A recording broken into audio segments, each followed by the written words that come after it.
작년 1년 전 여기 들어왔을 때 생각이 납니다. 그때 진짜 아무것도 없었어요. 그 우리가 행정 인력으로 보면 행정 요원들도 없었고, 그 다음에 관련되어 있는 어떤 그런 우리 기자실로 보면은 출입처 기자단 뭐 규칙, 규약 뭐 이런 것들 있어야 되는데 그런 것도 없었고, 그래서 그런 것들을 여기저기서 막 찾아서 확보했던 기억이 납니다. 그래서 인수위도 없이 지금 사실 우리 정부가 이재명 정부가 들어왔고, 또 인수위는 고사하고 거의 뭐 모든 것을 중위 쪼가리 한 장도 인수받지 못하는 상황에서 정부가 시작이 됐습니다. 그래서 여기 홍보 조직도 한 2개월, 3개월 동안은 제가 미디어 출연도 아예 안 하고 인터뷰도 안 하고 이거 여기 세팅하는데 2개월, 3개월을 보낸 것 같습니다. 그 사이에 시작하자마자 한미 관세 협상 문제가 터졌고, 그래서 그 일이 한 3, 4개월 정도 진행돼서 그게 에이펙, 경주 에이펙에서 어느 정도 정리가 됐고, 그래서 조금 국정의 탄력을 받아가다가 또 미국이란 전쟁이 벌어지고, 그러니까 1년 동안 그렇게 쉽지 않았던 것 같습니다. 오늘 그런데 1년을 맞이해서 이 책자가 나왔어요. 오늘 이렇게 나왔는데 보니까 여러 가지 파트로 이렇게 구성은 되어 있는데, 오늘 마침 코스피 8,000이 돌파가 됐네요. 그래서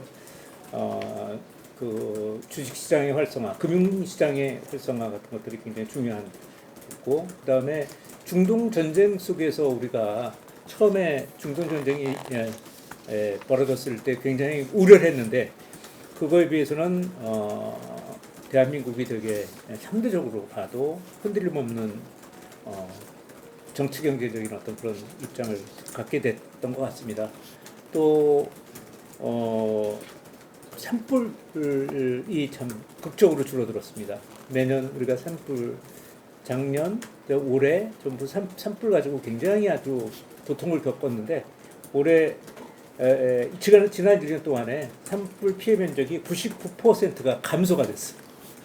지금 보시면 알겠지만 산불 가지고 여러분들 기억나는 산불이 하나도 없지 않습니까? 많은 사람이 돌아가시고 또 경제적으로 굉장히 많은 산이 황폐화되고 그랬는데 이제 99%가 감소가 됐고, 그 다음에 R&D 투자가 35.5조로 R&D 투자의 연구 생태계가 복원이 됐습니다. 또 방한 외국인들이 우리 1년 전에 똑같은 국적으로 보면 15.7%가 증가해갖고 1,894만 명 역대 최고치를 기록을 했습니다. 또 AI와 관련된 것도 3강, 명실상부한 3강으로 가고 있다고 생각합니다. 여러 가지 어떤 굉장히 많은 어떤 그런 어찌 보면은 좀 기분 좋은 일들이 많이 있었던 1년이었다고 생각을 합니다. 물론 이런 것들의 가장 큰 정점에 있는 것은 이재명 대통령이시고, 또 내각에 계신 분들, 또 여기 청와대에 계신 참모들, 뭐 이런 분들이 같이 힘을 합쳤지만, 무엇보다도 중요한 것은 국민들이 잘 신뢰해주고, 정부를 신뢰해주고 참아주고, 또 미국 이란 전쟁 같은 거 벌어졌을 때 물가가 많이 오를 수가 있는 상황이었고요. 지금도 물가를 잡기 위해서 저희가 매일 일일 현안 점검회의를 합니다. 그렇더라도 이게 좀 일반 국민들이나 시민들이 우리 대통령의 말이나 이재명 정부의 얘기를 만약 신뢰하지 않았다면 이렇게 안정적인 어떤 그런 국정 유지는 불가능했을 것으로 봅니다. 그래서 감사드리고요. 특히 그 시민과 국민 속에는 거기에 포함되는 것이 바로 우리 언론인들이라고 생각합니다. 그래서 이 자리를 들어서 언론인들에게도 좀 감사를 드립니다. 네. 우선 지난 1년 동안은 이재명 정부의 속도와 실용을 앞세워서 이재명 정부 같은 경우는 속도와 실용을 앞세워서 국정을 운영해왔다는 평가를 받고 있는 것 같습니다. 하지만 정책의 속도만큼 중요한 것이 국민에게 얼마나 잘 설명되고 또 얼마나 체감되느냐인 것 같습니다. 특히나 홍보수석실은 이 과정에서 정부의 국정 방향을 국민에게 설명하는 동시에 또 현장의 목소리를 청와대 안으로 전달하는 역할도 맡고 있는데요. 지난 1년을 돌아볼 때 가장 기억에 남는 장면은 무엇이고 또 정부 소통 관점에서 어떤 의미가 있었다고 보시는지, 그리고 그 과정에서 정부가 잘 설명했다고 보는 부분과 반대로 국민 눈높이에 더 맞춰서 보완해야 된다라고 하는 지점이 있다면 무엇이었는지 궁금합니다. 제가 이제 모두 발언을 통해서 뭐 코스피라든가 또는 뭐 저희의 뭐 산불 예방이라든가 한미 관세 협상 타결 뭐 이런 얘기들을 쭉 말씀드렸기 때문에 이 질문에 대해서는 홍보수석실 입장에서 한번 리뷰를 좀 해보겠습니다. 크게 보면은 우리 정부 하면 뭐 어떻습니까? 우리 정부 중에 하나 트레이드마크 하나는 라이브 정부입니다. 라이브 그 생방송, 생중계, 날 것에 대한 공개 이런 것들이 이 우리 정부의 가장 큰 뭐라 그럴까요? 아마 이제 우리 정부가 이제 끝나고 다른 정부도 또 들어서겠죠. 그랬을 때 이재명 정부를 설명할 때 가장 큰 키워드는 라이브, 생중계 이게 아닐까 생각합니다. 그 정도로 이제 일단 저희가 처음에 들어왔을 때 KTV의 영상을 공개를 했습니다. 기억나시는지 모르겠지만 원래 그게 이제 영상에 공개되지 않았었습니다. 근데 저희가 지금 촬영하고 뭐 이런 모든 것들은 일반인들이 쓸 수 있게, 특히 이제 일반 소규모 매체도 다 쓸 수 있게 영상을 무료로 공개를 했죠. 거기서도 이제 우려나 또는 반대도 좀 있었습니다. 그렇지만 진행이 됐고, 그 다음에 했던 게 쌍방향 브리핑제를 했습니다. 그래서 미국처럼 또는 선진국처럼 기자가 얘기를 하고 그 말하는 사람들, 그러니까 대변인이나 저 같은 사람들이 질문을 받는 것들을 바로 그냥 실명으로 질문을 받을 수 있게 하는 쌍방향 브리핑제가 도입이 됐고요. 그 다음에 국무회의를 공개를 했죠. 이것도 역대 정부에서 처음 있는 일이고요.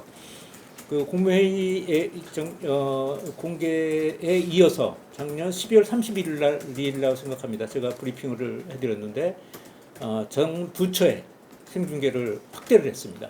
그래서 전체적으로 이런 맥락들이 전부 정부를 갖다가 공개하고 그걸 통해서 국민들이 그냥 알 수 있게 바로 알 수 있게 했다는 거, 이런 것들은 굉장히 중요한 일이라고 생각합니다. 대통령의 말씀을 이렇게 말을 인용을 하면, 예를 들면 지금 곳간에 뭐가 있는지 알아야 될 거 아니냐. 문을 열어놓고 봐줘야지 그 안에 곳간에 뭐가 들어가 있는지 알 거고, 그러면은 주민들이 그 곳간을 보면서 평가를 하고 뭐가 부족하다, 뭐가 더 필요하다 이런 얘기를 할 거 아니냐. 그래서 이제 열어놓고 열려서 행정하는 거, 열려서 국정을 운영하는 게 굉장히 중요한 부분이란 말을 아주 여러 번 강조를 하셨고요.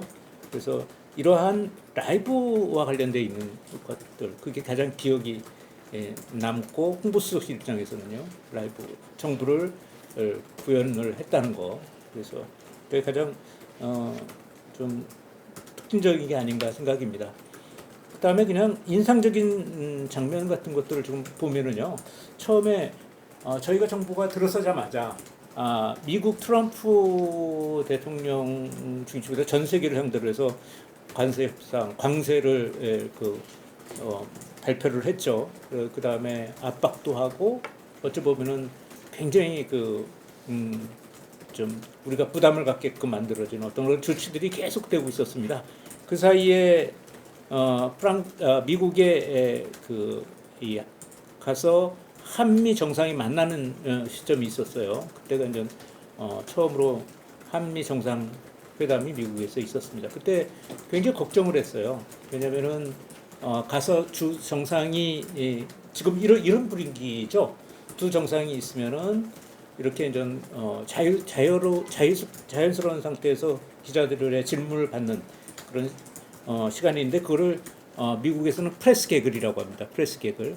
근데 프레스 개글 때 여러 정상들, 그 초청받은 여러 정상들이 굉장히 곤욕스러운 상황에 빠지는 경우가 있었습니다. 왜냐하면은 그 트럼프가 굉장히 터프하게 어떤 그 말과 행동을 하는 것도 있었지만, 이런 부분들이 있었어요. 질문이 안 나오면은 미국의 기자들이 대부분 현안 미국의 현안에 관해서 자기네들 국내에 관한 질문만 하게 됩니다. 그렇게 되면은 초청받은 사람이 초청받아 놓고선 정상이 굉장히 난처한 상황이 벌어지게 되고 정작 양국 간의 협상 얘기는 못 하고 병풍처럼 되는 경우가 있었어요. 그래서 그런 것들을 굉장히 경계를 했었고 그 다음에 여러분들이 미국으로 가기 전에 여러분들 몇 분들하고도 계속 소통을 하면서 질문을 많이 해줬으면 좋겠다. 우리 기자들이 질문을 많이 해줘야지 의제를 빼앗기지 않는다. 근데 우리 한국 기자들이 질문을 안 하는 걸로, 특히 외국에 나가면 질문 안 하는 걸로 굉장히 악명이 높아갖고 그게 걱정이 됐었습니다. 처음으로 걱정이 됐던 게 바로 그런 부분이었어요. 질문을 잘 할 수 있을까 했는데 기우였습니다. 기우였고 그때 기자분들이 이런 자세에서 저쪽 편이었겠죠. 저쪽에서 조요 하면서 대통령을 얘기하면서 발언권을 요청을 했고 그래서 굉장히 많은 국내 기자들이 역사상 처음으로 엄청난 발언권을 갖게 됐고 그것이 한미 정상회담을 하는데 굉장히 의제를 동등하게 가져갈 수 있는 어떤 기반이 됐습니다. 그에 대해서 나중에 대통령께서도 굉장히 고마워하셨고요.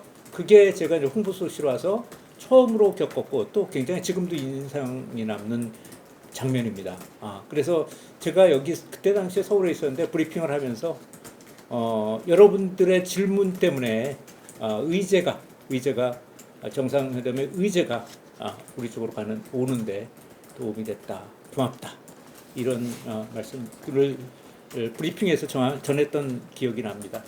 그게 제일 인상이 났고요.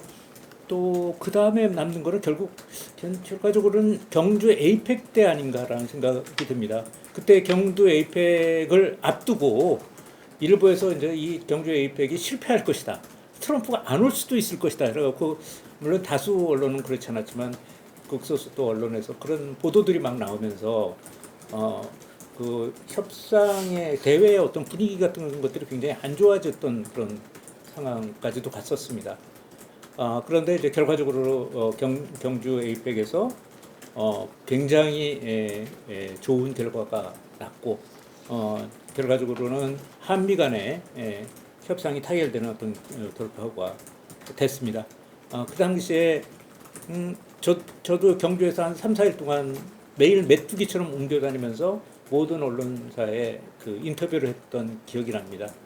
그때 여러분들이 굉장히 많이 도와주셨고 대다수의 매체들이 정부와 한 몸이 돼서 마치 대한민국의 국익을 위해서 같이 뛰는 어떤 외교 사절처럼 그런 느낌들을 많이 받았습니다. 그때 상당히 뭉클했고 또 우리 언론에 대한 어떤 자부심 이런 것들도 많이 느꼈습니다. 그런 것들이 1년을 돌아보라고 하니까 그렇습니다. 그리고 조금 아쉬웠던 것들은 저에 대한 반성인데 일대 조금 더 체감 국정 홍보라고 할까요? 그런 부분들이 좀 더 필요했던 거 아닌가. 국민들이 조금 더 피부로 느낄 수 있는 그런 국정 홍보, 그러니까 각 부처들이 좀 그렇게 할 수 있도록 하는 것들을 분위기를 좀 더 만들었어야 되는데 그 부분은 좀 부족하지 않았나. 그런 부분을 대통령께서 직접 SNS를 통해서 그런 부분들을 그런 문제점들을 갖다가 좀 메워 나가셨던 것이 아닌가. 그런 1년이 아니었나 그렇게 생각이 듭니다. 네. 지난 1년 동안 굉장히 많이 애써주셨는데 또 이렇게 보완할 점을 또 이야기를 해주시니까 또 한없이 또 저희가 후배 기자로서 네. 그 정부 소통 성과와 보완점을 한번 짚어봤는데요. 다음은 국민 체감 성과와 가장 맞닿아 있는 민생 경제 관련한 질문입니다. 물론 이제 정책 세부 대책 같은 경우는 관계 부처의 소관일 수가 있겠지만 아무래도 국민 체감 리스크에 대해서 정부가 어떤 원칙을 가지고 있고 어떤 메시지를 가지고 있는지에 대한 질문입니다. SBS 김만진 기자입니다. 네. 이재명 정부 1년 맞이해서 또 다시 고개를 들고 있는 부동산 관련해서 묻고 싶은데요. 서울 집값이 최근에 김영호 시장께서도 잠깐 상승하며 언급하시기도 하셨었는데 아파트 값이 다시 꿈틀 하고 있고 또뭐 고환율 이런 대내외 리스크의 성장세가 만약에 짓눌리면 주식시장의 호황을 지속하는 게 뭐 힘들 수 있다, 장담할 수 없다 이런 전망도 제기가 되고 있는데 만약에 이런 혹시라도 공포심리가 좀 커지면서 부동산으로 다시 옮겨붙을 가능성도 배제할 수 없을 것 같거든요. 그런 상황 관련해서 어떤 대응책 정부에서 갖고 계신지 말씀해 주시겠습니다. 오늘도 그 국무회의 도중에 다 끝나고 조금 여유 시간이 남았을 때 대통령께서 의제도 없이 부동산 잘 점검되고 있느냐라는 말씀을 하셨는데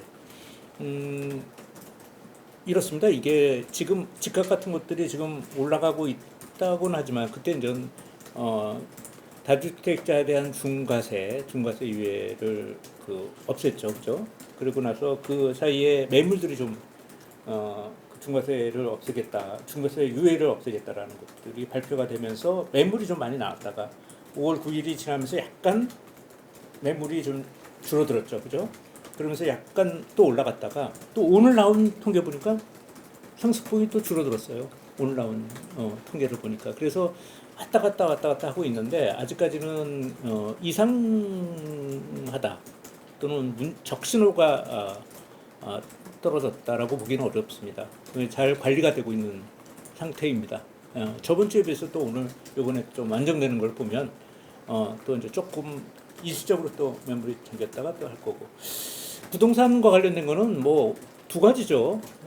과도한 투기를 억제를 하는 거하고 또 하나는 공급 대책입니다.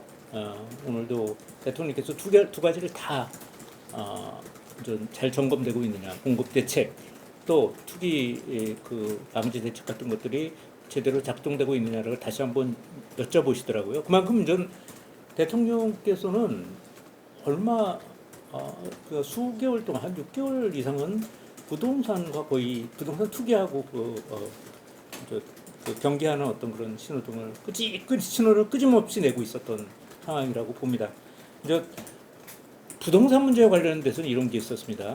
그러니까 지방선거가 아직 안 됐지만 선거에 부동산 대책을 선거 앞에서 내는 거 그런 것들을 언급하는 것조차도 사실은 거의 모든 정부에서 금기시되어 왔던 일이었죠. 그런데 대통령께서 이번에 다주택자 중과세 유예와 관련된 것은 밑에서 저도 포함해서 팬분들이 좀 선거 끝나고 하시죠라고 했는데 그거를 하시겠다고 한 겁니다.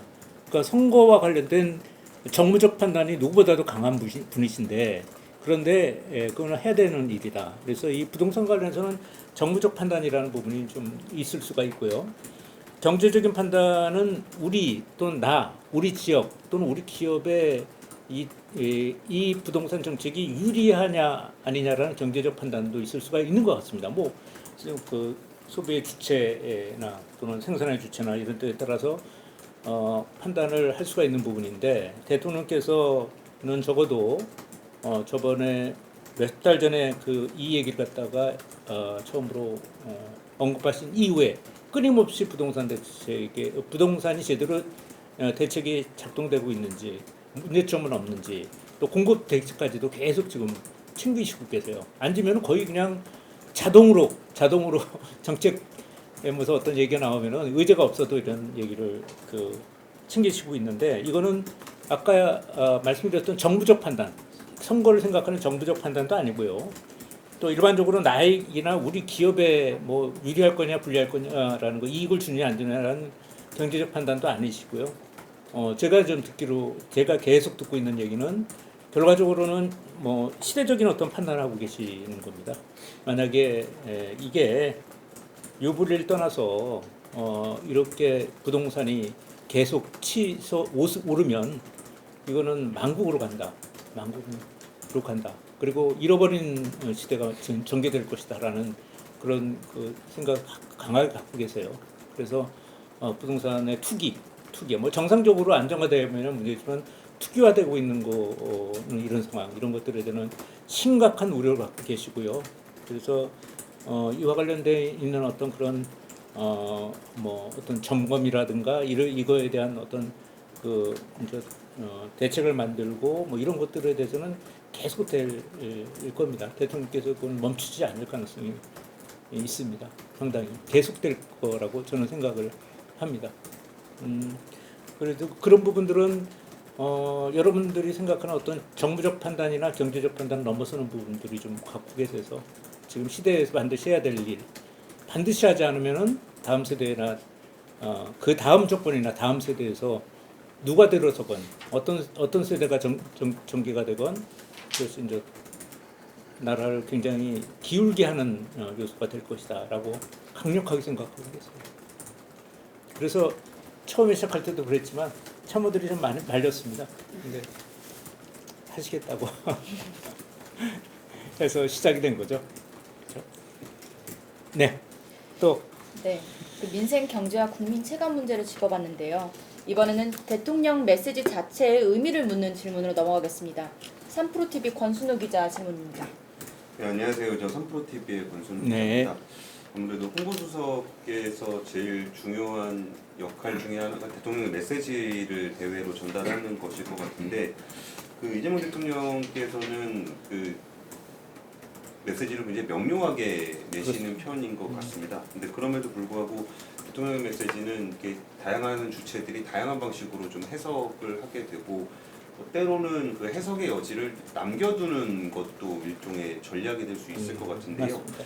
홍보수석께서 생각하시기에 대통령의 메시지라는 것의 그 무게감의 의미가 뭔지가 좀 궁금하고 때로는 해석의 여지를 남겨둔 예를 들어서 예전에 뭐 이스라엘을 비판하실 때 이게 이스라엘을 향한 건지 이란을 향한 건지 미국을 향한 건지가 전 세계 모든 사람들이 그 메시지를 각자 자기의 위치에서 좀 해석을 했었던 것 같습니다. 뭐 인도네시아는 인도네시아대로 해석을 하고 그런 부분들의 메시지는 좀 어떤 식으로 관리를 하시는 게 하고 계신지에 대한 얘기를 좀 여쭙겠습니다.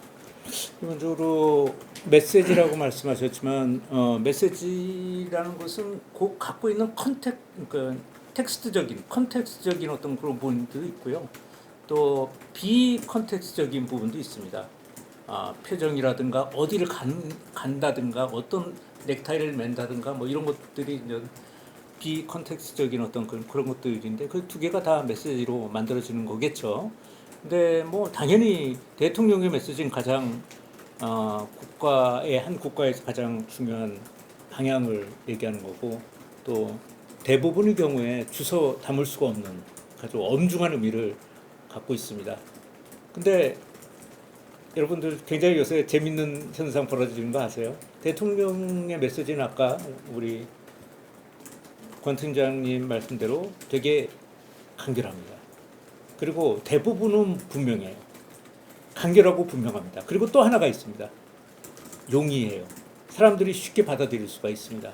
그래서 가끔 가다가 이런 측면들이 있는 것 같습니다. 그 이제 국무위원들이나 또는 또 참모들이나 어떤 불분명한 의사표현을 해서 나왔을 때나 SNS나 또는 인터뷰를 통해서 나오면은 그게 분명한 메시지로 만들어내서 본인이 해설사 역할을 하는 경우가 꽤 있었어요. 그래서 그만큼 저 대통령은 분명하기도 하고 간결하기도 하고 또 아주 평이하게 쉽게 설명해내는 커뮤니케이터 리더의 성격도 갖고 있다.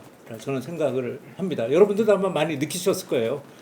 잘 이렇게 불분명했던 걸 갖다가 이제 대통령이 그거는 이런 겁니다 하고 딱 이렇게 만들어 주시는 거죠. 각을.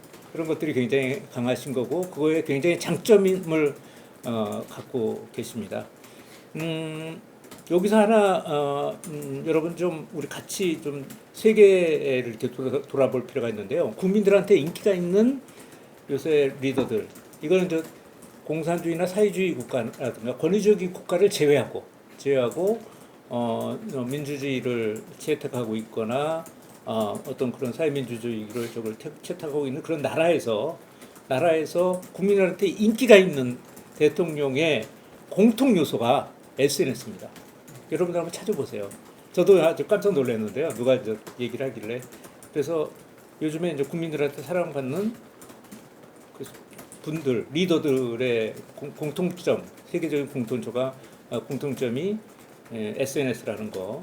그래서 SNS를 잘 하시는 어떤 리더들이 국민의 사랑을 받고 있습니다. 또 그것도 이제 우리나라 그러니까 대통령이 지금 뭐 SNS를 하시는 게 꼭 아주 특이한 그 글로벌 환경에서 뭐 아주 특이한 건 아닙니다. 아주 그 능하게 하고 계신 거죠. 능하게 하고 계신 뭐 리더들 중에 한 분이신 거죠. 그런 상황에서 우리 한번 고민해 볼 필요는 있을 것 같습니다. 옛날에 박정희 시대 때 SNS가 있었다면, 김대중 시대 때 SNS가 있었다면, 노무현 시대 때 SNS가 있었다면 그분들은 SNS를 사용하지 않았을까? 저는 그렇게 생각 안 합니다. 그때 당시에 그런 도구가 있었다면 그 대통령들도 국민의 사랑을 받았던 그 대통령들도 틀림없이 SNS를 활용했을 거라고 저는 생각합니다. 그래서 대통령께서는 저는 SNS를 사용하는 것 자체에서 여러 가지 조금 우려 같은 것들이 있을 수 있다는 부분도 있는데 그러나 그거는 시대적인 상황을 반영하는 것이다. 이렇게 전 SNS 활용을 보시면 되겠다 생각이 듭니다. 물론 홍보수석의 입장이겠죠.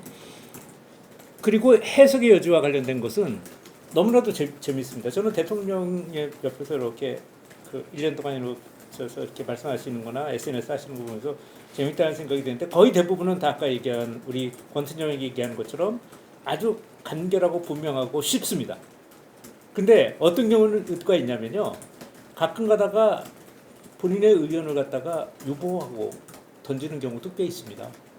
아까 얘기한 부분들 여지를 남겨두는 어떤 그런 화법을 쓰시는 경우가 꽤 있어요. 최근에 이제 예를 들면 이제 혐오, 차별 이와 관련돼 있는 어떤 논의를 해보자고 했을 때 논의를 하자고 얘기를 하죠. 여러분의 의견을 묻습니다. 또 촉법 소년과 관련돼 있는 연령 하향, 처벌의 연령을 하향하는 문제 이런 것들도 이런 부분들이 있는데 여러분들의 의견은 어떻습니까? 제가 국민의원들하고 같이 토론을 해보겠습니다라고 얘기를 해서 아예 그것도 분명하고 간결하게 난 열어놓겠다. 그러니까 분명하고 간명하게 난 열어놓고 이걸 토론할 테니까 한번 국민들의 의견도 주시고 장관들이나 참모들도 의견을 주셔라고 하는 것들이 점점 잦아지고 계십니다. SNS에서. 그러니까 초기가 강력한 어떤 방향성이라든가 메시지를 던지려고 하는 그런 부분이 있었다면 지금 뒤로 오면서 또 국정을 갖다 조금 더 이제 끌어가시면서 묻고 의견을 청취하는 어떤 것도 분명히 그것도 발신하고 계세요. 그래서 굉장히 재밌게 좀 보고 있습니다. 그런 부분들이 열어놓고 그런 부분들의 답을 찾아 나가겠다는 것을 분명히 하는 것도 그런 그 발신도 굉장히 좀 늘어나고 있다는 거 그렇게 평가할 수가 있을 것 같습니다. 네. 대통령 메시지와 의미와 무게를 짚어보는 질문이었었습니다.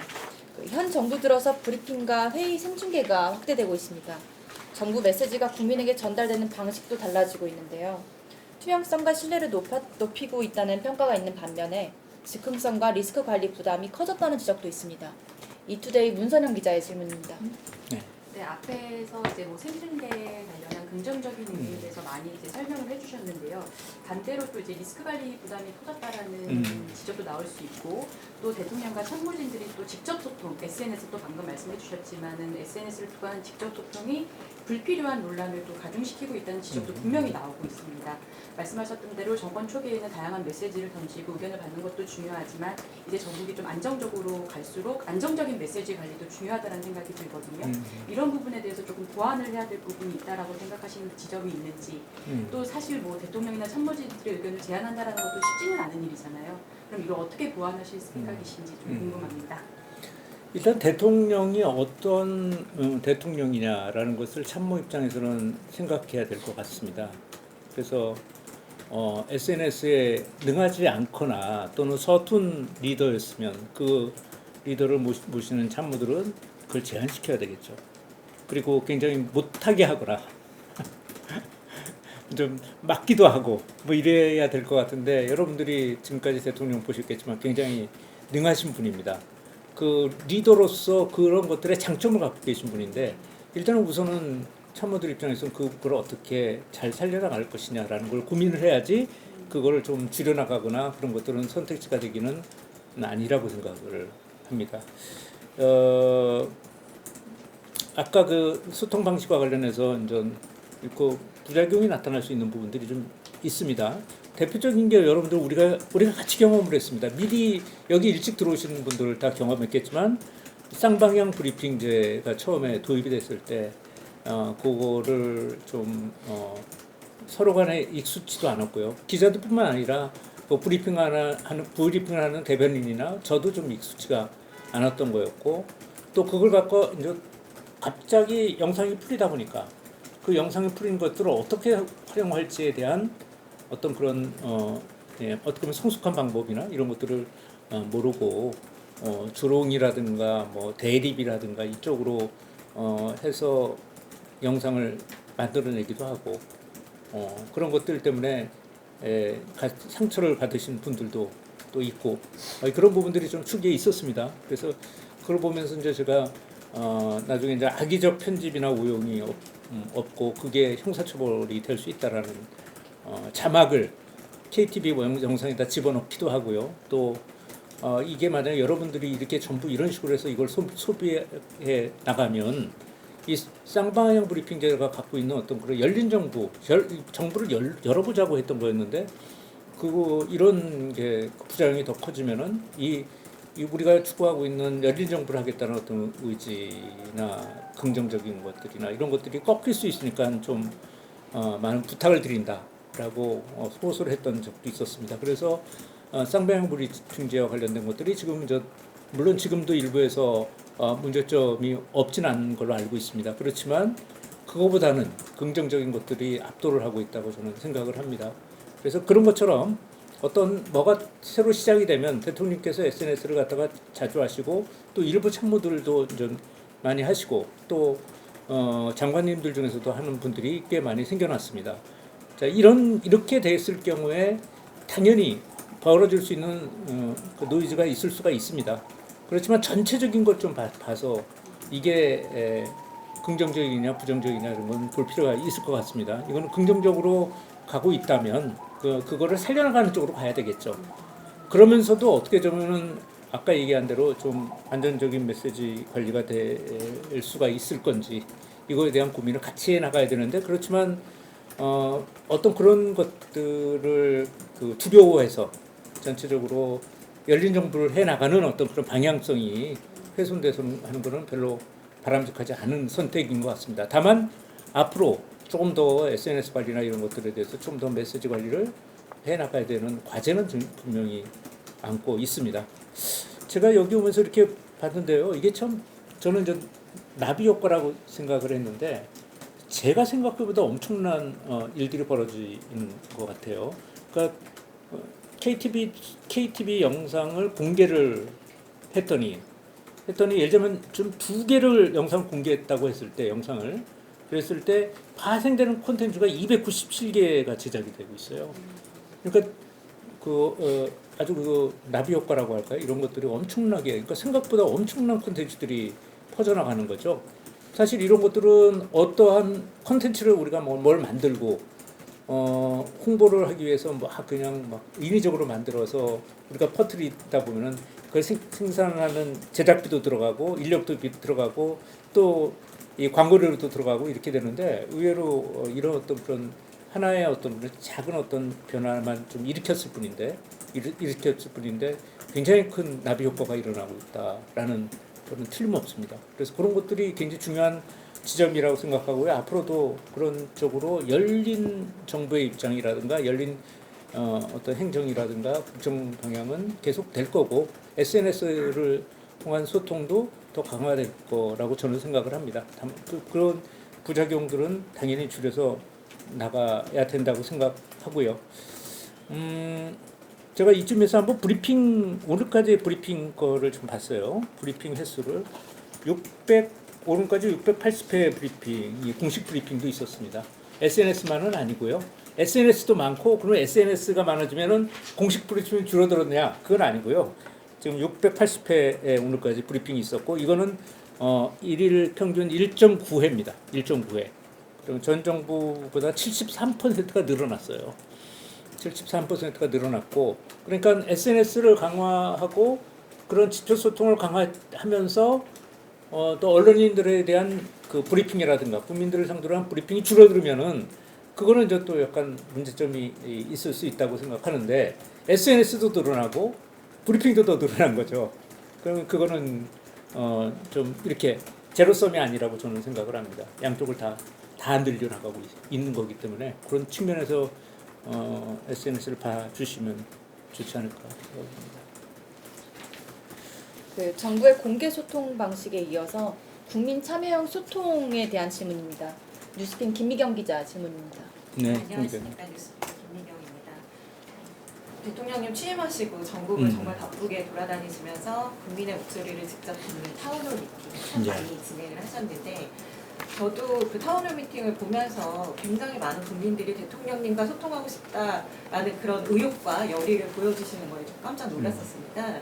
그래서 항상 말씀이 이제 이 시간에 다 못하면 서면으로 남겨주면 다 답을 주겠다. 네. 그리고 또 한 번 이런 기회를 만들겠다 이런 말씀들 많이 주셨던 것 같아서 이 타운홀 미팅이 이렇게 일회성으로 끝나지 않고 이 정부 끝날 때까지 이런 국민과의 광장 소통을 계속 이어나가길 바라는 네. 그런 희망들이 꽤 많이 나오고 있는 것 같은데요. 그러자면 이제 같은 방식으로는 또 안 하실 것 같고 좀 어떻게 발전을 시켜 나가실지 구상이 있으시면 소개 좀 부탁드리겠습니다. 예, 좋은 질문 감사드립니다. 저희가 고민하고 있는 부분들 또 변화를 줘야 되는 부분들에 대한 질문인 것 같습니다. 오늘 이 책자가 처음 나와서 이게 저도 이렇게 보면서 12개 지역에서 타운홀 미팅이 있었습니다.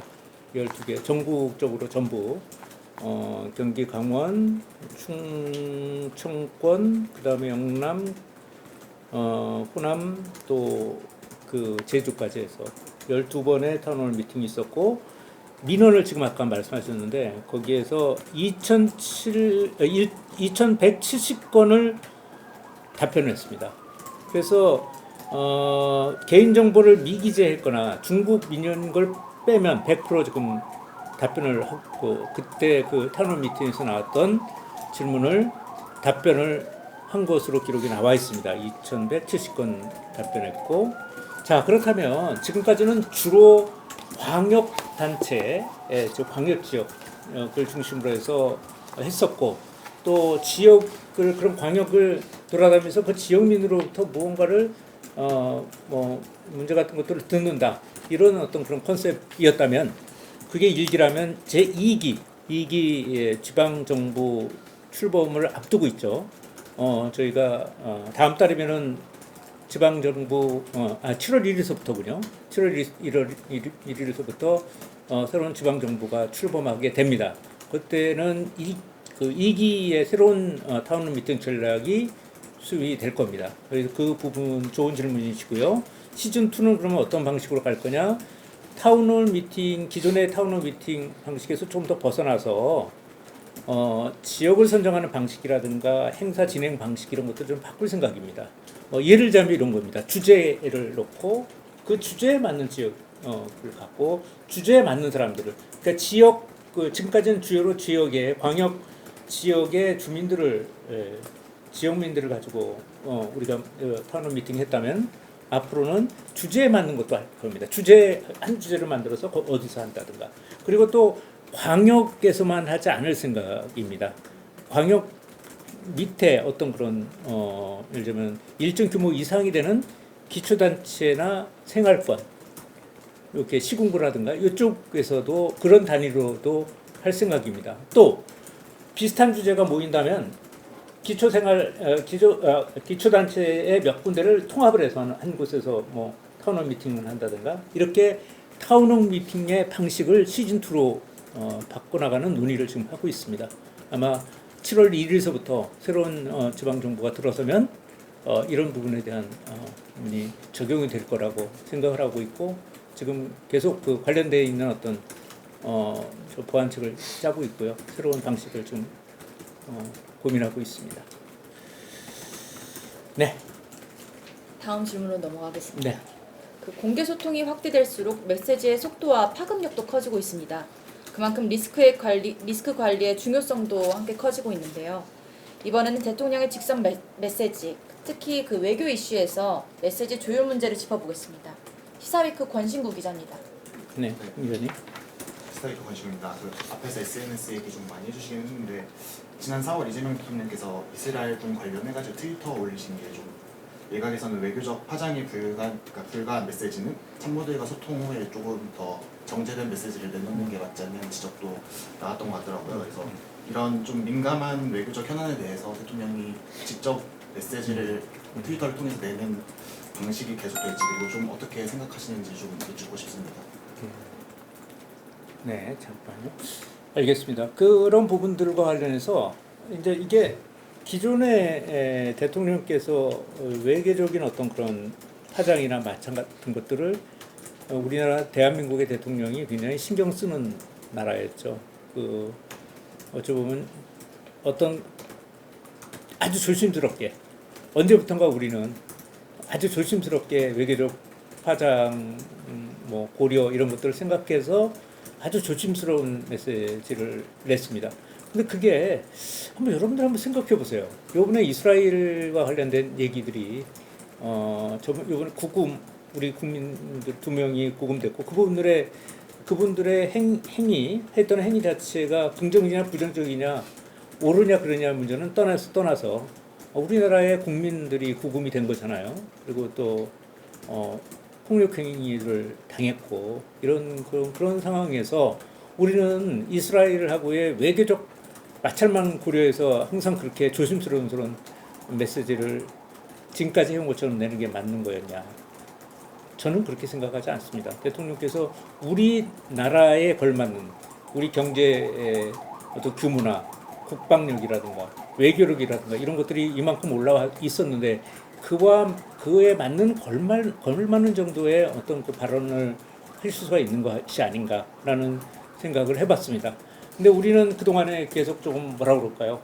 외교적 마찰을 갖다가 줄이는 어떤 그런 선택을 해서 대통령을 얘기해야 된다고 언론도 그렇게 막 주문을 하고 그 언론의 주문이 다 틀렸다는 말이 아니고 너무 세심하고 소극적인 부분도 갖고 있다. 사실 저희도 그렇습니다. 저희 참모들도 가끔 가다가 외교적 마찰이 일으키시는데 이런 표현을 하셔도 되나? 라는 생각을 할 때가 있었는데 그 생각을 하다가 다시 한번 생각하게 됩니다.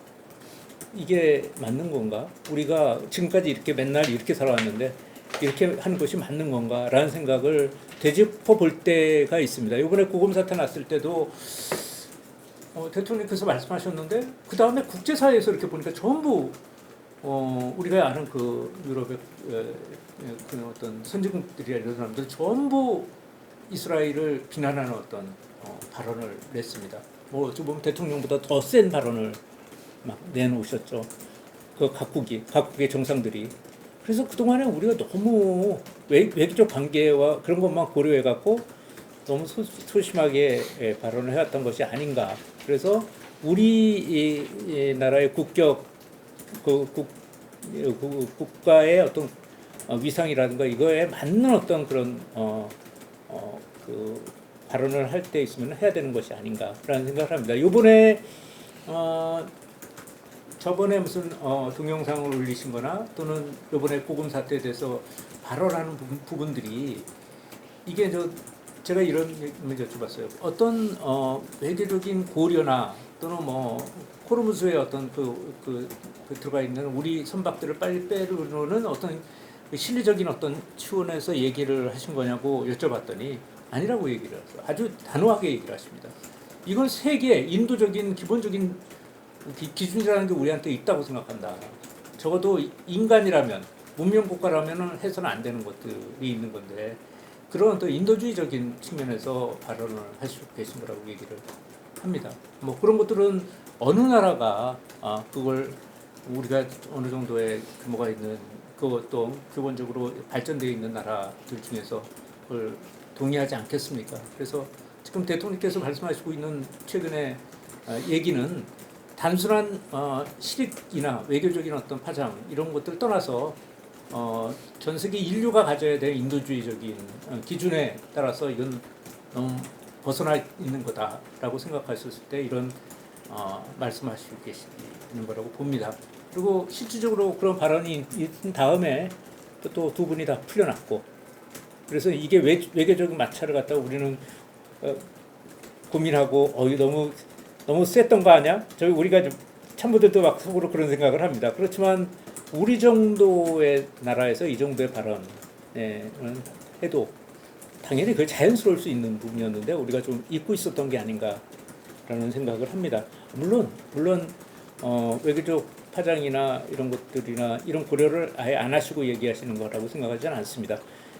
뭐 너희 나라의 전체적인 어떤 A 나라의 행위가 다 A라는 국가가 전부 다 문제라기보다는 그 행위, 그걸 하는 그 행위 자체가 인도적이지 않고 인권을 유린하고 인간성을 파괴할 수 있는 부분이다라고 지적하고 계시는 거죠. 그래서 그 정도의 선은 갖고 있는 겁니다. 네. 이번에는 그 청와대와 부처 간 메시지 조율 문제로 넘어가겠습니다. 뉴스웍스 이한익 기자입니다. 뉴스웍스 이한익입니다. 국정연원이 복잡해질수록 청와대와 각 부처의 메시지가 일관되게 전달되는 것이 중요해 보입니다. 홍보소통 수석으로서 부처별 정책 메시지를 어떻게 조율하고 있으며 국민에게 혼선이 생겼다고 판단될 때 바로잡는 기준은 무엇인지 궁금합니다. 네, 여러 가지 메시지의 기준이라고 할까요? 이런 부분들은 기본적으로 저희가 언론하고 관련된 것은 이런 부분을 좀 갖고 있습니다. 우선 대통령께서 아마 전에 권위주의 정권에서 한번 보십시오. 언론을 다루거나 미디어를 다루는 방식들이 사실 되게 폭력적으로 했죠. 선거를 앞두고 수사를 전개를 해갖고 기자들을 잡아놓고 언론을 갖다가 압박을 했던 어떤 그런 시절도 우리가 얼마 전에 그런 불과 몇 년 전에 우리가 기억을 하실 겁니다. 그 대통령께서는 분명하게 어떤 언론을 대하는데 원칙이 있다고 생각하는데 우선은 문제가 있다.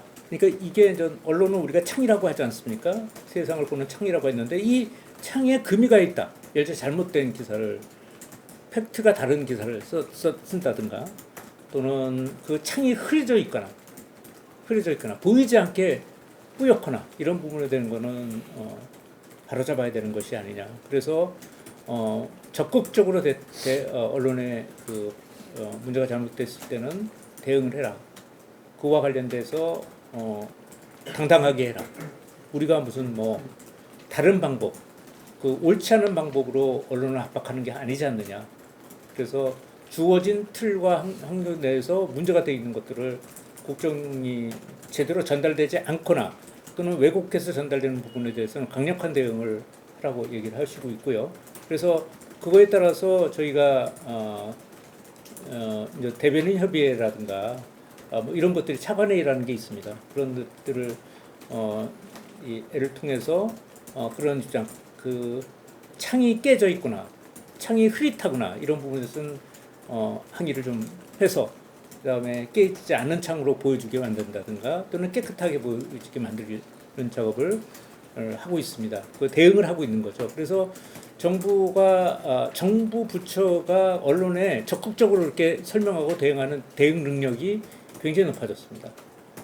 각 부처에서 굉장히 높아졌고 미디어 입장에서는 조금 언론 입장에서는 약간 불편해질 수도 있겠는데 저는 그렇지 않다고 봅니다. 그렇게 그냥 공식적으로 그냥 해버리는 게 서로도 머리 안 아프고 좋습니다.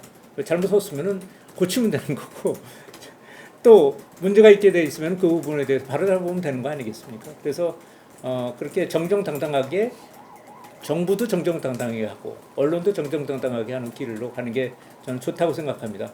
다만 원칙이 그것만 있는 건 아니죠.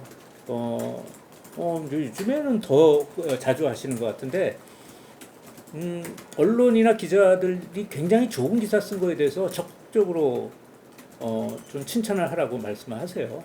그리고 저한테도 그렇지만 장관들, 각부 장관들만 해도 계속 그 얘기를 계속 발전하고 계십니다.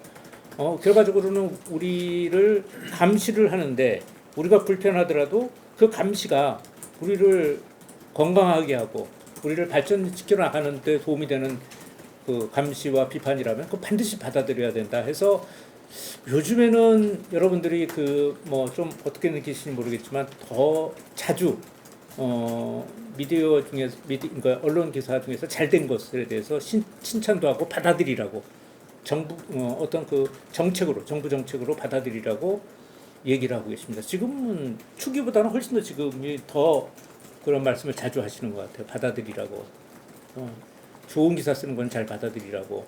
그 예를 들면은 얼마 전에 공공 배드뱅크와 관련돼 있어서 상록수 되는데 그걸 어느 언론사에서 그거를 비판하고 고발하는 감시 기사를 냈습니다.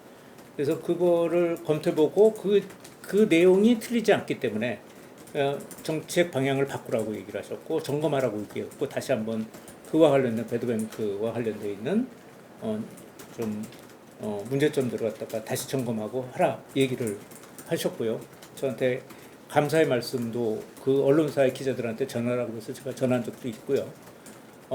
의외로 여러분들이 생각하는 것보다 더 자주 지금 비판 기사에 대한 중요성 그리고 그것을 우리가 받아들여야 되는 필요성 이런 것들을 자주 강조를 하고 계신다. 그래서 원칙은 분명히 있는 거다. 잘못된 것에 대해서는 정확하게 대응을 하고 또 그렇지 않고 우리를 건강하게 해주는 비판과 이런 부분들은 언제든지 과감하게 받아들여라. 그리고 고맙다고 감사 인사를 전하라. 이렇게 저희 그 대응의 원칙을 말씀을 했었으니까 그 부분 그렇게 말씀드리도록 하겠습니다. 정부 내부 메시지 조율에 이어서 언론과의 소통 구조에 대한 질문으로 넘어가겠습니다. 최근 신규 출입 매체 구성과 기자단 운영 방식에 대한 여러 의견이 제시되고 있습니다. 먼저 출입 매체 중립성 논란에 대한 질문입니다. 신화일보 김가열 기자입니다. 네, 안녕하세요. 신화일보 김가연입니다. 이번 정부 들어서 유튜브를 기반으로 한 뉴미디어 매체가 많이 신규로 출입을 하게 됐는데 이들 중 대부분이 친여 성향으로 분류가 되면서 일각에서는 기자단의 코드화라는 비판이 나오고 있습니다. 혹시 그 홍보소통수석실에서는 그 기자단의 정치적 중립성을 담보하기 위해서 그 출입 심사 과정에서 어떤 기준을 적용하셨는지 궁금하고 그리고 향후 또 그 다른 성향의 매체에도 출입 문호를 개방하실 계획이 있으신지 궁금합니다. 이 질문을 제가 들으면서 지금 어떠세요? 우리 그 전체 전부 여기에 출입하는 매체들이 있지 않습니까? 그분들이 그 성향을 분류한다면 보수가 많다고 생각하십니까? 진보가 많다고 생각하세요? 제가 봤을 때. 예. 글쎄 그거는 수석실에서 좀 분류를 해주셔야 되지 않을까? 아니 그거를 분류하지 않죠. 저희는 분류하지 않습니다. 성향으로 우리 뭐 다 웃으시면서 보시잖아요. 그 우리가 답을 안 해도 여러분들이 다 느낄 건데 그렇죠? 자 그리고 두 번째는 뭐냐면은 전 정부에서 벌어졌던 걸 한번 보세요. 자기네들을 비판한다고 그래서 그 매체들을 내쫓았어요. 불이익을 주고. 우리 정부 들어서서 그런 적 있습니까? 들어보셨어요? 그러니까 그런 것들을 이제 비교를 하려면 그런 부분들을 봐야 될 것 같습니다. 전체적인 우리 미디어 환경이 뭐 어떤 상황인지 또 지금 우리 정부 들어서서 코드화 그런 말씀하셨는데 그럼 결국 그렇게 우리가 한 것이 있는 건지라는 것들은 생각해 볼 필요가 있는 것 같습니다. 그 전체적인 방향이나 균형도 봐야 되고요. 그래서 이번에 새로운 어떤 기자단을 출입시키지 않고의 문제들 같은 경우 우리가 자의적으로 판단할 수 있는 부분도 있습니다. 그런데 이번에도 학계 언론계 법조계 쪽으로 해갖고 전문가들로 구성을 했죠. 그래서 스크린을 해서 그걸 가지고 저희가 결정을 한 겁니다. 그래서 어떤 공모 기준의 보수냐 진보자라는 것보다는 이 대통령실, 청와대에 출입하는 정도의 기본은 돼 있는 것이냐라는 게 더 중요하다고 저는 생각을 합니다. 그래서 앞으로도 마찬가지고요. 진보 보수니 뭐 이런 것들은 되도록이면은 저희가 판단하지 않을 생각입니다. 그리고 공모와 관련된 것은 이렇게 좀 외부의 분들로 위원회를 대부분 구성을 해서 그래서 결정을 하려고 생각을 하고 있습니다. 예. 출입 매체 논의에 이어서 기자단 운영 방식과 관련된 질문입니다. 프라임경제 김경태 기자입니다. 네, 그 전통적인 출입 기자 방금 말씀하신 출입 기자단 생각도 늘리면서 많은 기자단이 그러는데 전통적인 출입 기자단 시스템이 뉴미디어 시대 속도를 따라가지 못한다는 지적이 많이 있습니다. 그런데 이 다양한 매체 취재 기회를 보장하면서도 혼선을 줄이기 위한 기자단 운영 효율화 방안이 따로 계신지. 그것도 한번 내가 김 기자님한테 한번 질문을 좀 드리고 싶습니다. 전 세계적으로 뉴미디어 출입 풀단의 규칙과 내용이 있는 나라가 있습니까? 거의 제가 보기에는 우리가 거의 처음 가고 있는 길을 가고 있는 거예요. 그러니까 그것이 이제 어찌 보면 따라가지 못한다는 게 아니고 그 굉장히 먼저 좀 선제적인 어떤 그런 조치를 한 거죠. 이런 조치를 하기 전에 또 여러 가지 어떤 이거 좀 약간 무리하다, 좀 너무 빠르다, 거꾸로 그런 어떤 지적들도 좀 있었어요. 그렇지만 그래도 그냥 저 한번 새 길을 가보자 해서 뉴미디어 취재 풀단이라는 것을 구성을 해서 만든 거죠. 그리고 뉴미디어 풀단의 등록 기준 같은 것들을 적용해서 만들어 본 겁니다. 이거는 물론 전 세계를 다 조사는 못 해봤지만 사실은 처음 있는 일일 거라고 합니다. 그거는 얼마 전에 언론 학자 한 분이 그 얘기를 하시더라고요. 그러면서 여러 가지 불편함이 있을 텐데 그걸 용감하게 했다고 그런 말씀을 하시더라고요. 자, 그럼 지금부터는 어떻게 할 것이냐의 문제가 있죠. 그래서 여러분들한테 아이디어를 좀 많이 구하고 싶습니다. 이걸 어떻게 운영해 나갈지, 그러니까 어떤 프로그램으로 갈지. 그냥 단순히 장소를 우리가 만들어 놓고 그거의 기계라든가 시스템을 제공하는 것으로 끝날 건지, 아니면 여러분들이 원하는 바가 있다면 그 방향으로 어떤 식으로 우리가 오픈 스튜디오 하나를 만들더라도 어떻게 운영해 나가는 게 좋을지, 이런 어떤 그런 것들을 제안해 주시면 그 제안된 부분들을 갖고 저희가 이제 좀 같이 만들어 간다.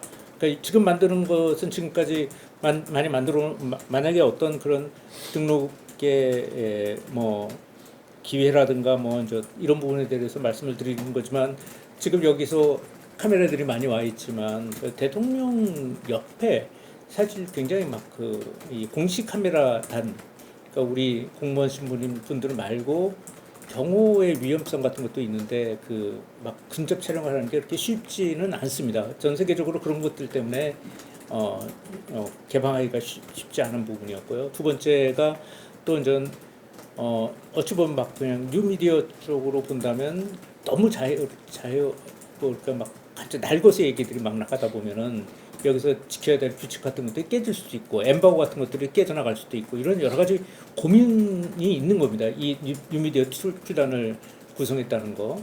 그래서 그런 것들이 잘 정착되기 위해서 저희도 좀 이런저런 지원도 할 생각이고 해 나갈 생각인데, 여러분들도 의견을 같이 내주셨으면 좋겠어요. 그래서 같이 만들어가는 게 맞다고 생각을 합니다. 저희는 저희 나름대로 이게 뉴미디어 푼데만 만들어놨는데 그냥 그래 그거 할 수 있는 스튜디오들을 지어줬어. 그래서 이제 사람을 배치했어. 이 정도는 저희가 그냥 당연히 해야 될 일인데, 그걸 넘어서서 그걸 프로그래머하고 이런 어떤 그런 노력들, 또 국민들한테 우리가 또 여러분들의 우리나라 공통점이 하나 있죠. 공익을 위해서 봉사하는 겁니다. 그래서 국민들의 정당한 알 권리를 아주 잘 보장하는데 이게 잘 작동되도록 한다면, 그런 것들 하면 어떤 불편함을 참고서라도 고쳐서 나가야 되는 거고, 여러분들의 의견을 들어서 해결해 나갈 거라고 생각합니다. 그래서 많이 도와주십시오. 이 부분에 대해서는 같이 지금부터 만들어 가야 되는 거라고 생각합니다. 표준을 같이 만들어 가야죠. 네. 언론과의 소통 구조까지 짚어봤습니다. 이제 공적 미디어 생태계 문제로 넘어가겠습니다. 미디어오늘 장슬기 기자입니다. 네, 안녕하세요. 미디어오늘 장슬기입니다. 공영방송에 요새 공공성이 훼손됐다는 평가가 나오는데, KBS는 낙하산 사장 논란도 있었고, 그다음 이제 TBS는 사실 임금체불 상태에 있고, 일단 YTN은 지분 매각 문제로 해서 사실 방미통일을 벗어나는 차원의 어떤 범정부적인 어떤 대책도 좀 필요한 상황인데, 그래서 어떻게 보면 이제 이재명 정부의 공영방송 앞으로의 어떤 비전, 공공성을 어떻게 회복할 것인지 그 방안에 대해서 좀 듣고 싶습니다. 지금 장수희 기자께서 말씀하셨던 여러 가지 파행된 게 우리 정부에 들어서서 만들어졌던 일은 아니고 전 정부에서 벌어졌던 일이죠. 그렇다고 해서 저희가 전 정부에서 벌어졌던 일이니까 우리는 뭐 우리 책임 아니야라고 방치할 거냐? 전혀 아닙니다. 그래서 이제 좀 보면은 지배구조 재선을 위한 방송상법이라는 거 이게 개정이 됐고 그 다음에 그거에 따라서 지금 이번 주에 이사들의 그 추천 단체들의 결정이 나고 그러면서 아주 순박의 정상화 과정이 한 2, 3개월 동안에 방송이 돌아갈 것 같아요. 이사들 추천 단체 정해지면 그걸 통해서 이사들을 구성을 하고 그걸 통해서 뭐 사장 추천회의나 편성위원회 같은 것들을 어떻게 구성해야 될지는 거 결정이 나는 거고 그 다음에 사장을 선임하는 과정까지 이게 저희가 그냥 생각해 보면 아무리 빨리 속도를 내도 8월 말 정도나 돼야지 조금 윤곽이 그러니까 사장까지 선임되는 것은 8월 말. KBS 경우에는 청문회도 거쳐야 됩니다, 사장을. 그러면 9월 달이나 돼야지 나오는 일이 아닐까라는 생각이 드는데 전제가 굉장히 빠른 속도로 해도 그렇습니다. 그래서 그런 정상화 같은 것들은 지금 계속 밟아가는 과정이고요. 저는 지금까지는 정상화라고 얘기했고 회복이라는 얘기를 하게 되고 이런 경우들은 기본적으로 전 정부에서 잘못해 놓은 것들을 갖다가 그냥 수동적으로 바꿔놓는다는 의미도 좀 있는 것 같아요. 근데 앞으로는 조금 더 능동적이고 미래지향적으로 뭔가 발전시켜 나가는 부분들을 가져야 되지 않을까. 그 틀은 어떤 거냐면은 저는 이렇습니다. 지금 방송계 생태계가 좀 어렵습니다. 되게 어려워요. 금전적으로도 되게 지금 방송 광고들 엄청나게 떨어지고 있고 아마 신문 계신 분들은 잘 모를 텐데 방송계에 저도 좀 있어 봤으니까 방송 광고가 급전직하하고 있습니다. 그래서 아주 좀 어려워지는 상태에 좀 가 있고 좀 가슴도 아프고요. 그 다음에 전체적으로 보면 저널즘 같은 것들도 좀 뭐라 그럴까요? 올라가기보다는 더 떨어지고 있는 게 현실입니다. 그 다음에 이런 것들이죠. 다른 OTT들이나 또는 글로벌 OTT들이나 이런 쪽에 비해서 우리가 불리한 그라운드에서 지금 좀 제작도 하고 방송을 내보내고 있는 상황이고 그래서 여러 가지 부분들을 단순히 전 정부에서 잘못되어 있는 것을 정상화 구도로 가는 거 외에 지금부터 해야 될 일은 좀 더 성숙시키고 성장을 해나가는 쪽으로 가야 되지 않을까라는 생각이 있습니다. 그래서 그러한 것 때문에 지금 지난해죠. 국정기획위원회에서 국정과제로 제시가 됐던 부분이 있었는데 그 부분이 아직 진행되지 않고 있었던 게 있었어요. 그게 뭐냐면은 미디어발전위원회입니다. 미디어발전위원회를 그 범정부적인 차원에서 미디어발전위원회를 출범시키려고 노력을 하고 있습니다. 그래서 그 출범시키려고 하는 구체적인 어떤 그런 이제 움직임이 시작이 됐고요. 그래서 되도록이면 빨리 미디어발전위원회를 구성을 해서 예를 들면 OTT 문제 같은 경우에도 여러 부처들이 지금 관련이 되어 있습니다. 문체부도 관련되어 있고 또 방미통위도 관련되어 있고 또 이제 이 과학기술정통부도 관련이 되어 있습니다. 그래서 그런 것들을 그 어떤 통합해서 논의할 수 있는 것 그런 어떤 부처 간의 이익들이 막 충돌하고 있는 거 이해관계가 충돌하고 있는 그런 조율하는 부분도 하나 있을 수도 있고요. 그 다음에 방송 광고를 어디까지 풀어줄 거냐. 예를 들면 지금 글로벌 OTT의 경우에 마음대로 광고를 하는데 여러 가지 시간의 제약도 막 마음대로 광고를 하고 있는데 그에 비해서 우리나라의 방송들은 굉장히 제약을 받고 있죠. 그래서 이제 그걸 어떻게 풀 거냐의 문제에도 논의를 좀 하고 있습니다. 그래서 1단계적으로 각 부처 협의가 없는 부분, 협의할 필요가 없는 부분들이 있어요. 예를 들어 간접 광고라든가 중간 광고라든가 화면의 자막 광고의 크기라든가 이런 부분들인데 이런 것들은 조만간 풀 생각입니다. 그 일차적으로 방미통위가 할 수 있는 방미통위가 할 수 있는 일은 일차적으로 먼저 선제적으로 좀 풀 생각이고요. 조만간 그 발표가 될 거라고 보고요. 두 번째 그 예를 들면은 뭐 각 부처 간의 그 논의가 필요한 게 있습니다. 예를 들면은 의료 쪽이나 또는 주류의 광고를 어떻게 할 거냐, 분유를 어떻게 할 거냐, 뭐 이런 부분들이 있는데 이런 것들이 부처 간의 조율 같은 것들이 필요합니다. 그러면 미디어 발전위원회 같은 데서 좀 논의를 해야 되는 사항이죠. 그거는 방미통이 한 부처에서 할 수 있는 거는 금방 지금 조만간 할 거고요. 부처 간의 논의가 필요한 것은 그런 미디어 발전위원회나 이런 것들 통해서 해야 되는 것이 아닌가라는 생각입니다. 그리고 또 다른 성장 동력을 만드는 거, 영상 콘텐츠와 방송, 미디어 콘텐츠에 대한 새로운 성장 동력을 만드는 거, 이런 것들도 여기서 해야 될 것 같습니다. 아울러 미디어 전반에 거쳐서 좀 갈등 요소가 들어갈 수 있는 부분들 있지 않습니까? 이런 부분들도 그 미래 대한민국에 맞는 어떤 선택을 지금 어떤 것을 하는 것이 저널리즘의 품질을 높이는데 도움이 될 것이냐, 이런 것들도 이런 미디어 발전위원회에서 같이 논의를 할 생각입니다. 그래서 전체적으로 미디어 발전위원회 출범을 시키려고 하는 움직임이 시작이 됐고요. 그 다음에 1차적인 방송 광고 규제 부분은 1차적으로 할 수 있는 것은 조만간 발표될 거라고 봅니다. 네. 이제 외신 질문으로 넘어가고 있습니다. 먼저 한일 관계 전반에 대한 질문입니다. NHK 도서연 기자입니다. 네. NHK의 도서연이라고 합니다. 네. 이재명 정부가 1년 동안 겪어온 한일 관계에 대한 평가와 앞으로의 전망에 대해서 그리고 변화하는 좀 이런 국제 정세 속에서 앞으로 한국과 일본 중 어떤 분야에서 협력이 가능할지 홍보 수석님의 좀 말씀을 좀 부탁드리겠습니다. 이게 이제 그 처음에 일본의 새 리더, 그러니까 우리가 정부가 들어섰고 일본의 새 리더가 들어섰을 때 기존의 방식대로 한일 관계를 보는 쪽의 시각이라면 다 우려를 했습니다. 개성이 강한 분들이 또 노선도, 이게 이제 그 노선도 좀 잘 맞지도 않는 두 분의 리더가 만나서 어떤 결과를 만들어낼 수 있을까? 이거 갈등이 크게 일어나지만 않아도 큰 성과 아니겠느냐라고 했는데, 아시죠? 요새 아신 거 아시잖아요. 그러니까 뭐 지금 사실은 한일 관계는 역사상 그 유례가 찾아볼 수 없을 만큼 관계가 굉장히 좋습니다.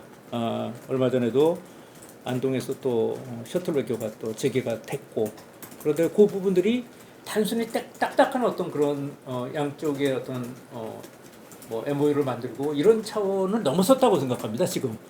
그러니까 MOU 만들고 정제적으로 이거 합시다, 사회적으로 이거 교환합시다, 이런 걸 넘어선 거 아닌가라는 생각이 들 정도로 굉장히 친숙한 관계에 개인적인 어떤 그런 친분이나 신뢰관계 같은 것들이 깊어지는 방식으로 지금 논의가 되고 있다. 한일 관계는 그렇게 리더들이 그렇게 가져가고 있다라고 생각을 합니다. 근데 그거보다도요, 거기서 두 리더들이 친밀감을 과시하는 것보다도 더 중요한 걸 저는 보고 있습니다. 어떤 거냐면은 한일 간의 서로 간에 국민들이 상대 국가의 국민들을 생각하는 친밀도, 친숙도, 이게 굉장히 높아졌습니다. 한국도 마찬가지고 일본도 마찬가지고, 우리가 생각하는 일본이 생각하는 한국인에 대한 이미지들이 굉장히 좋아지고 있는 거, 또 친밀해지고 있는 거, 이런 것들은 굉장히 큰 아주 그 성과가 아닐까. 구체적으로 어떤 그런 어떤 분야의 성과보다도 훨씬 더 그걸 뛰어넘는 어떤 성과가 아닐까라는 생각을 합니다. 저도 제일 예상을 못했던 게 사실은 한일 관계였습니다. 이렇게까지 빠른 속도로 관계가 정상화되고 친밀도가 높아질 거라고 생각을 안 했습니다.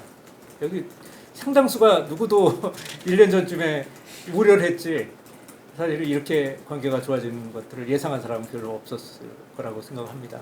그래서 앞으로도 이렇게 어찌 보면은 한일 관계, 한일이라는 것은 결국 옆에 가장 가까운 이웃 국가인데, 이웃 국가끼리 이웃들이 가끔 가다가 싸울 때도 있어요, 그렇죠?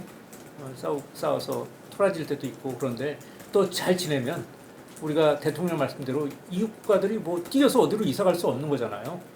그러면 잘 지내야 되고 친숙하게 지내야 되는 거고 서로 간의 왕래도 해야 되는 거 아닌가. 그래서 저는 한일 관계를 보는데 가장 성숙 단계 같다고 보는 어떤 것은 리더들 간의 친밀도라든가 이거뿐만 아니라 국민들이 갖고 있는 친밀도, 또 상대 국민들에 대한 신뢰도, 이런 것들이 굉장히 높아지고 있다는 거. 이게 굉장히 어떻게 보면 수출이나 또는 관광객이 왔다 갔다 하는 것보다 훨씬 더 중요한 수치가 아니고 중요한 수치가 아닐까 이렇게 생각을 합니다. 한일 관계 전반에 대한 평가를 해주셨는데요. 이번에는 한일 관계 미래 비전과 공동 선언 구상에 대한 질문입니다. 마이니치 신문의 후쿠오카 시지아 지국장 질문입니다. 안녕하세요. 마이니치 후쿠오카입니다. 네. 일본하고 한국은 98년에 오부치 총리하고 김대중 대통령이 공동 선언을 했는데 이재명 대통령께서 앞으로 과거에 새로운 공동 선언을 만들었다는 얘기 많이 하셨습니다만 어떤 내용이 된다면 앞으로 한일 관계에 대해 이상적인 내용이 될 거라고 생각하십니까? 뭐 저희는 한일 외교 관계에서 김대중 오부치 선언이 저희의 21세기의 어떤 한일 관계를 만드는 초석이 됐다고 저는 사실은 생각을 합니다. 굉장히 기념비적인 선언이라고 생각을 하고 있고요. 그 기반 위에서 여러 가지 어떤 한일 관계가 조금 험악해질 때도 있고 또 풀릴 때도 있고 그랬지만 그 기반 위에서 지금 저희 한일 관계가 되고 있다고 생각을 합니다. 그런 측면에서 굉장히 김대중 오부치 선언을 아주 높게 평가를 하고 있습니다. 제가 초기에 첫 한일 정상회담을 할 때 그때 양쪽에서 비슷한 워딩이라는 걸 보고 깜짝 놀랐습니다. 우리 대통령의 워딩에서도 또 일본 총리님의 워딩에서도 뭐가 나왔냐면은 미래라는 얘기가 나왔어요. 같은 날 성명이 나왔는데 미래라는 단어가 똑같이 나왔습니다. 그래서 기본적으로는 과거를 즉시는 하되 미래로 가는 관계, 미래로 가는 지혜, 이런 것들이 이제 가장 기본적인 어떤 방향이 저는 될 거라고 생각합니다. 김대중 오부치 선언을 넘어서는 무언가의 새로운 가치가 무엇일까? 이건 지금부터 좀 더 만들어가야 되는 부분 아닌가 생각이 드는데, 지금까지 했던 것들을 좀 가만히 보면 서로 도움되는 관계라는 거가 이 양쪽의 리더들한테 있는 것이 아닌가, 서로한테 도움이 되는 어떤 관계를 만들어가자는 거, 단순히 그냥 선언적인 것이 아니고 도움이 되는 관계를 만들어가자는 그런 의식을 양쪽에서 굉장히 양 리더들이 갖고 있는 것이 아닌가 생각이 듭니다. 뭐 예를 들자면은 저번에 나왔을 때 공급망 문제가 나왔을 때 이 공급망 문제를 이번에 서로 간에 이제 어려울 때 서로 도와주는 식의 공급망 구조를 만들자라는 거, 이거 굉장히 실용적인 부분이라고 생각하고요. 또 예를 들면 LNG라든가 이런 것들 할 때 저도 깜짝 놀랐는데 일본하고 한국하고 일본의 합치면 전 세계 가장 파워가 세다며요. 구매 파워가 가장 세다고 그러더라고요. LNG 같은 것들, 그런 것들이 만약에 서로 간에 이제 공급망에 협력이 된다면 진짜 도움이 되는 관계로 갈 수 있지 않을까 생각입니다. 그리고 저번에 나왔던 것 중에서 우리가 과거사의 문제 같은 것들도 DNA 감정이라든가 이걸 같이 하는 거, 뭐 이런 것들로 그렇게 과거사 문제를 갖다가 풀기가 첫발 내딛기가 굉장히 어려운 부분 아닙니까? 근데 그것들을 DNA 감정이라든가 이런 것들을 통해서 첫 발을 잘 내딛었다는 거, 이런 것들은 굉장히 서로 간에 도움되는 발걸음이 아닐까 생각합니다. 앞으로는 또 더 아마 서로 간에 도움되는 방향으로 한일 관계가 진전이 됐으면은 또 그렇게 될 것 같고요. 그렇게 되길 바랍니다. 네. 정말 감사합니다. 네. 좋은 말씀하셨습니다. 네. 감사합니다. 한일 관계 미래 비전에 이어서 양국 관계 심화 과정에서 남아있는 구체적인 과제에 대한 질문입니다. 요미우리 신문의 황웅재 기자입니다. 네, 안녕하세요. 네.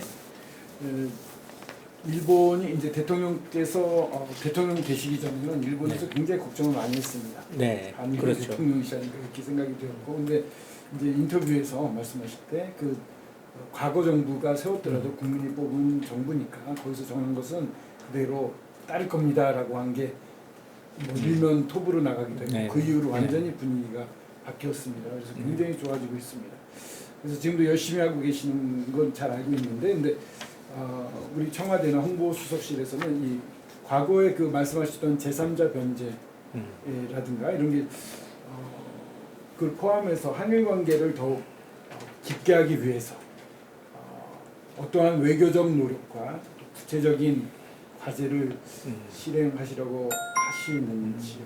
이게 네. 잘 진행이 안 되는 것 같다는 의견도 많이 있습니다.